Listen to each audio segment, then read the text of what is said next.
Hey, hi, hello, welcome back to my channel. I'm not quite sure what's going to come through. The intention is, it was just going to be for whatever is going to come through for whoever, but I'm being indicated that I need to have the intention of what y'all that this message is for need to hear, not want to hear.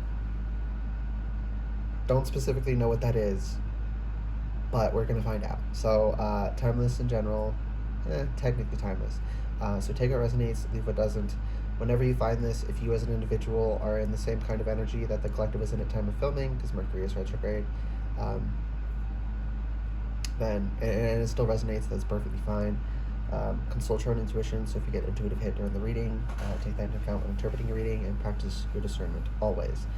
Additionally, I channel in the energy of radical honesty, so if you're not here in the energy of radical self-honesty, personal responsibility and accountability, then this is not the channel for you. Okay, we're going to get archetype cards, which can be really, really intense sometimes. So, but the fact that I got that message that the intention here has to be what you need to hear, not what you want to hear, I'm going to leave it the way it came out. The gem on its side, the bardo reversed, the womb on its side, and the gem and the womb are both pointing towards the bardo.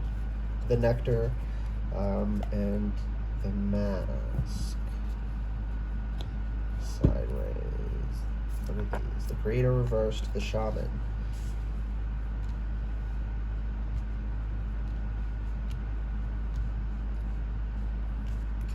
What you need to hear, not what you want to hear. With the mask on its side and the rainbow part, well, yeah, this is the mask side. This is the reality. This is what's being covered up. I'm hearing you've convinced yourself that the mask is real. Four of Swords reversed. You're not taking the time to contemplate because you know if you do, you don't know, how do I say this? You're scared because a part of you knows that if you really sat down and contemplated, the truth might be that you're not actually doing so well. Not in the way you're trying to convince yourself you are. But the fact of the matter is, you're not doing so well, and if you don't deal with it, it's just going to keep festering. And with the gem on its side here, and the womb on its side, both pointing towards this, the womb is creative power, it's protective power, it's connected to mothers. And then we have the gem, and it's like, and there's a pearl in here, and there's another pearl in here, and the bardo is the liminal in-between space. So it's like things, they go into destruct. What I'm getting is, you know how it's creation, sustaining, destruction? In my mind, what I'm getting right now is the bardo connects destruction to creation. The bardo is where the deconstructed energy travels through to go back and be recreated. But the bardo is blocked off. Why is it? Because you're not letting things flow through it. You're not letting things happen the way they need to. Intuitive ring confirmation. You're not letting things happen the way they need to. And you have both this immense value, of this gem in the ground, diamond in the rough kind of energy, and then the womb. They're not reversed, so they're not the blockages. This blockage needs to be released, and then they would go. You would find the value, and your creative energy would start flowing. But it can't flow because the creative energy comes from the destruction. It travels into the bardo, and then we utilize that to create new things. I don't know that that's like official lore. I don't know that that's really how it works. That's just what I'm getting. That's just the way that the message is coming forward. I also don't follow any specific systems or beliefs or doctrines, so don't get on me about not fitting some specific brand. I'm not trying to. Just needed to say that. Someone needed to hear it. So you can't create unless you have the fuel to create with. And you're not letting that happen. With the shaman here, though, you're connected. You're seeing all these. It's like you're looking out at the night sky. It's like you're stargazing. But then when you go in, it's like you're zoning out. You're not connecting to the world around you. Again, with this, it's you're trying to escape. And then we have the creator reversed. And then the nectar. Again, the blockage here is the creative process. It's getting the energy there. Because the nectar here, you could have access to the nectar if you chose to transmute it, if you chose to engage your intuitive rings going off, if you chose to engage your creative aspect. Engaging your creative aspect means accepting that things have to end, things have to be destroyed, they have to go through destruction, they have to go through death to be recycled and come back. They have to go through this. We can't avoid it.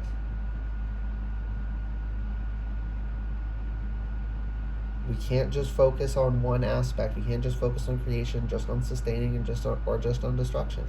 We have to consider it all. The world contains all, not just one aspect that we would prefer it worked that way, because it would be very nice if it did, wouldn't it? But it doesn't work that way.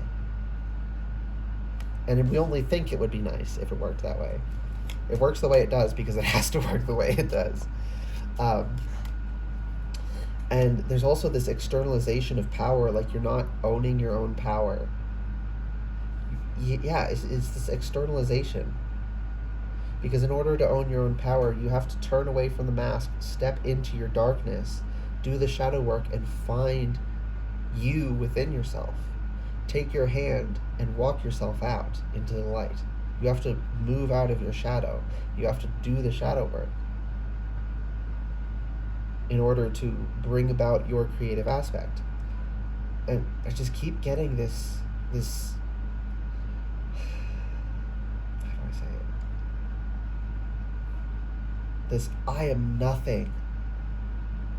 It is all you, and then whatever you give away your power to. A lot of people just say God.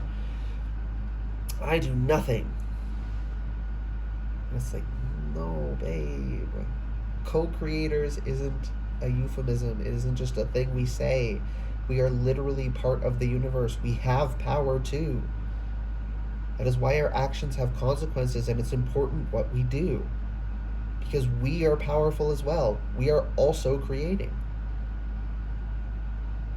You have to own that. And the universe wants you to own that. So you're not... Anyone who tells you that you should be degrading yourself and throwing away your power and denying any ability you have and giving it all away, that's because they're intercepting your power. You're not actually giving your power to whatever they're telling you you are. They are using it. Stop giving your power away. Use your power yourself. Don't look to someone else to come along and say what you should do with it. Use your own reason and experience and learn yourself. Work with the universe yourself.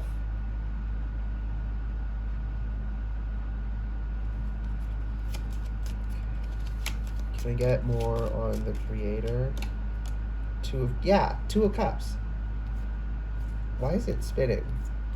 I keep getting the feeling it wants to spin. Oh, because at any point you could stop it. At any point you could have a real relationship. You're not supposed to prostrate yourself and put your face in the dirt and say, I am so low and beneath you. That is not love, to expect that of someone.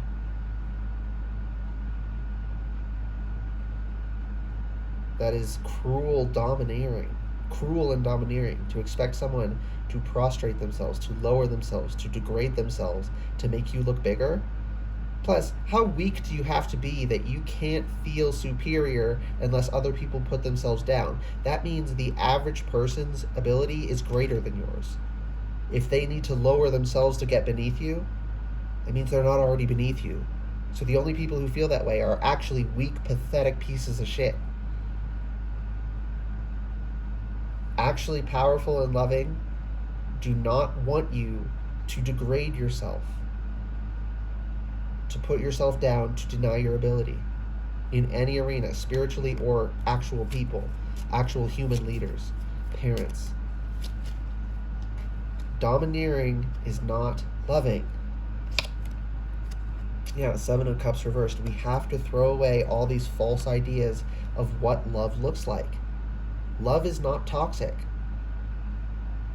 If the dynamic you're in, whether with another person or a spiritual concept, is toxic, it's bad. You don't have to put up with it. And if they're toxic and then telling you do what I say or else, they're just trying to scare you into submission. They don't actually have any power.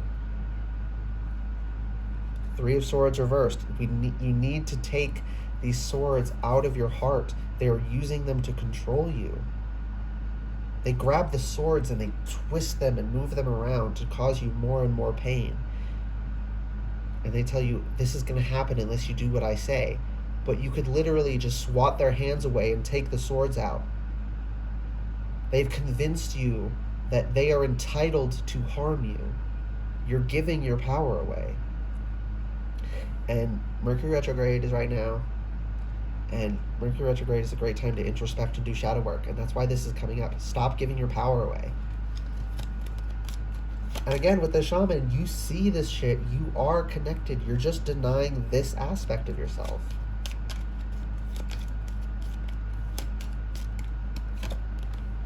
Ten of Pentacles in limbo over the Bardo.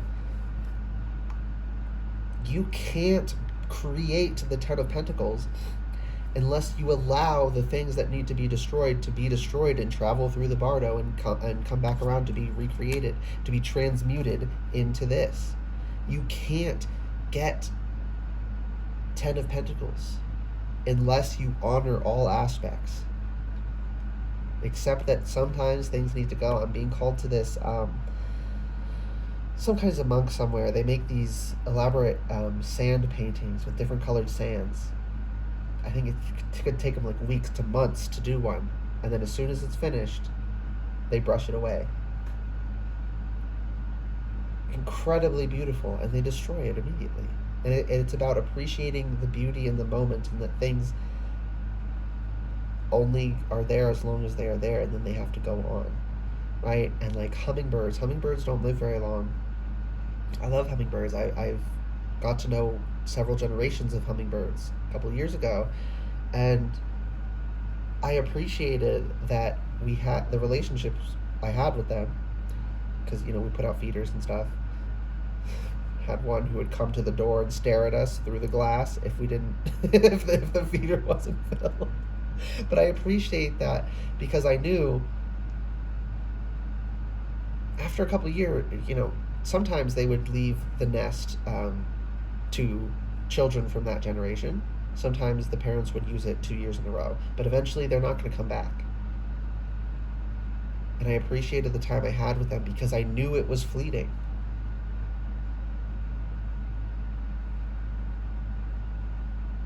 If we lie to ourselves and say it's unending, we don't appreciate it. It's like I say, the depths of your pain, the depths you've been through, and say depression, means you can be that much higher in the good times. If you've never been through any adverse experiences, good experiences don't feel good. They don't feel fulfilling. We need something to measure them against. That's uncomfortable for some people because they don't like acknowledging that things contrast, that sometimes things are opposite to one another.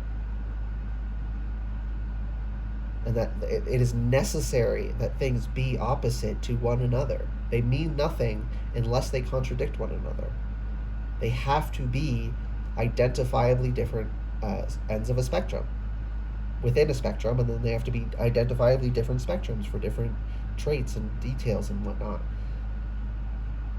But I think the main reason for that is because people are scared that if we acknowledge traits, then it'll just be used to oppress. But that's simplistic, and the real solution is to acknowledge that we're all different and not make a big deal out of it. Not pretend we're not different, because pretending we're not different actually ends up oppressing people as well. Because we're different, we have different needs. One group gets assumed to have the traits that everyone else has. Treatment, like that's the problem with treating women like they're men. Because medicine was, they studied men, assumed women had it worked exactly the same, weren't able to identify symptoms, treated them like a man coming forward with those symptoms, like they would treat them, and we have different warning signs for different issues. Like, not acknowledging our differences is literally dangerous and creates the problem you're trying to avoid by obscuring our differences. And I've heard many people not only can I tell that's what some people are doing, I've had people explicitly state they are trying to confuse identifiable difference. They're trying to obscure it so that people can't point it out and then oppress. Ironically, leading to oppression. Because you're going too far. There's a reason we talk about the pendulum. People swing it too far back the other. We have to grab it and stop it in the middle. We have to take the middle ground. We have to consider all aspects, because they all matter. We can't just go, just because it sounds fluffy and nice over here does not mean it really is. There's a reason for the saying, the road to hell is paved with good intentions. Just because the intentions are good does not mean the effect is good. Just because your intentions are good doesn't mean that the person who told you to do this had good intentions when telling you that this was the good practice to engage in.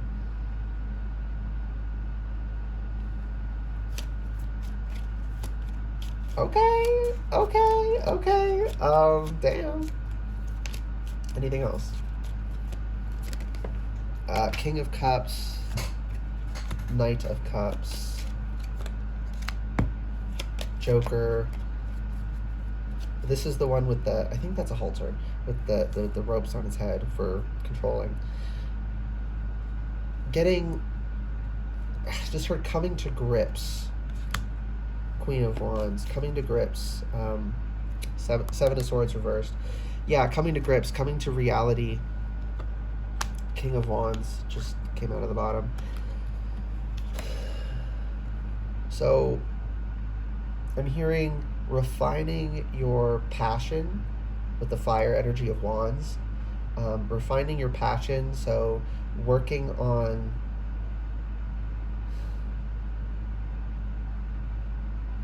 being excited about good things and trying to uninstall excitement about things that aren't good for you. Because if we're being real with ourselves, anytime we've ever done maybe not any time, but all of us at some point have done something that wasn't good for us, and we felt like it was, and we felt excited about doing it, sometimes even after we knew it was harmful. Sometimes, because people self-harm, that it's harmful is what makes it exciting. We have to acknowledge that, right? So we have to acknowledge that sometimes we have passion, sometimes we're excited about things that we shouldn't be, and we need to uninstall that excitement. So with the halter on the Joker here, it's getting a hold of it. And it's also, like I say, with ego. Do not try to kill your ego. A lack of ego is not good for you. It's completely unhealthy. It gets you mind controlled very easily. Domesticate your ego. Because, of course, an overblown ego is also a bad thing, but no ego is also a bad thing. So get your ego to a good point and then domesticate it. Be in control of it. Master your ego. Don't let it drive, but also don't kill it. We have to take the middle ground approach here, okay? And with here, I'm seeing like an Animorphs style animation, but like from adult down to a child. And it's like zooming back in on your child self. No, yes, in a way, but oh, okay. So the idea that you were mature in your emotions isn't totally false. In some emotional areas, we are mature. In other areas, we're not mature. And it's coming to light the areas in which we're not mature. Some people, you're not mature in a lot of areas emotionally. Some of us, we're going to be in like a more middle ground, like we have some, but not a ton. Some people are only going to have a little bit. But all of us, in some way, shape, or form, are going to be realizing ways in which we had the illusion that we had mastered ourselves. But again, with the Seven of Swords reversed, it's coming to light what we should be excited about, what we shouldn't be excited about, where we are actually mature, and where we're not. And where we're not, it's going to feel like morphing before our very eyes into a child, and you know, it's scary to feel small again. But it's like you have to work your way up. You can't just magically snap your fingers and get there. We have to do the work. So if we want to become mature in these areas where we're not, we have to admit that we're not already mature there. And then move forward with intention and control, and then actually become mature. I always say this, when we're reading energy, it's like a weather forecast. Percent chance that this will happen, not certain. But your energy forecast is high probability that you will become mature in these areas once they are revealed to you. But you can also choose not to do the work. High probability that you will do the work. You're mostly on the right track already, but you still have free will, and you still have to exercise that free will in an intelligent manner, I just heard. Yeah, and these I was wondering why these had to stay here. They're over the nectar. It's because the creator, when you break up these blockages, and then you access the nectar, right? Some people, they're the reason I keep specifying that this is where the blockage is, because some people, they're fine in the creative energy, but there's another blockage after that energy that blocks the nectar. It's like I'm seeing a soda fountain, and this would be like if the machine wasn't working, and this is like you're not entering the store in the first place, or the restaurant in the first place.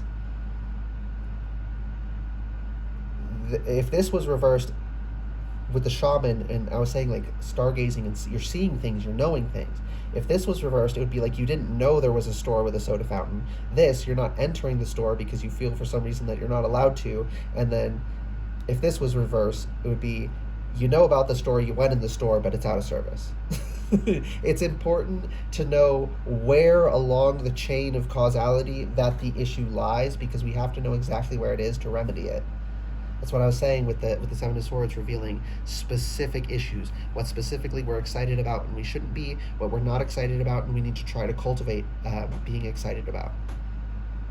It's very technical. I'm hearing engineering. So like really getting into the nitty-gritty of how things work, not just larger vague concepts, but really drilling down. Okay, so yeah, once you allow yourself to access the nectar, it'll be I don't want to say easy, because that sort of, I don't want to deny the fact that it still does take work, but like comparatively to if you do not let yourself access the nectar, it's going to be easy breezy, cover girl, you know. If you let yourself access the nectar, you are going to be able to mature emotionally in these ways you are not yet mature. Easily. Not instantly, with no effort whatsoever, but proportionally easily. It's like if you could curl 50-pound dumbbells and you got 2-pound dumbbells. You're still lifting something, but it's significantly easier, okay? But if you're expecting it to feel like lifting air, you're going to be disappointed. So I don't want you to think there's going to be literally no effort, but it's so much less effort. That was the last thing. We're out of the energy. Whoo! Damn, you really did say some things we needed to hear and didn't want to hear. I don't know. I'm not super comfortable delivering those messages, but like, gotta do what we gotta do. So I'll just, go listen to something good and cleanse my energy. Yeah, avoiding things because they're uncomfortable allows them to fester, so we got to deal with them. And then just do some self care afterwards. Make up for the fact that it was hard to do. Yeah, that was the last important little message for somebody. So, with that said, I hope this reading resonated and was helpful for those who needed it. And if it did resonate and was helpful, please like the video, comment anything you want, and subscribe to the channel if you'd like to see more readings from me in the future. I was gonna say, I feel like I'm not gonna do many more during this retrograde, but also the retrograde is messing with my ability to like it slows down the speed at which intuitive messages come through. So potentially there are messages and I just don't know about them yet. So maybe I won't be posting much until Mercury retrograde's over. Maybe I'll be posting a ton. We'll find out. Okay. Bye, guys.